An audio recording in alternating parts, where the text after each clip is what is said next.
Hara qaçım Bak bak bak bak. bu nalənin əlindən. Ay Allah, dilğəmi dilləndi yenə. Bir dəli həsrətin gizli yağışı qəlbimdə leysan təsirləndi yenə. Vay vay vay vay. Ay Allah, dilğəmi dilləndi yenə. Qurban.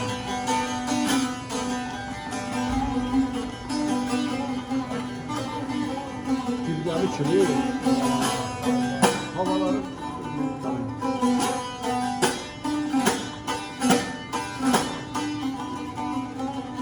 Aman iki var.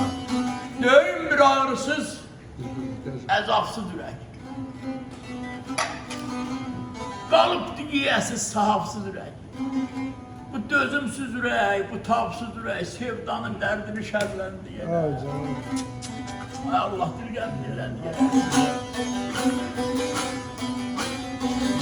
Şücayət deyiləm, ahuzaram mən. Arzuda, xəyalda bəxtiyaram mən. Bəni dindirməyin.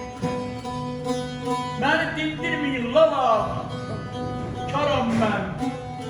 Gözlərim yollara zilləndi yenə. Ay Allah, dilğəmi dilləndi yenə.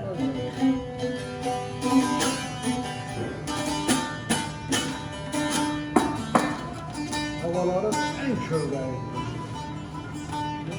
Yarı kərəmləri qarşı düşüyor ama dilgahı. Yox.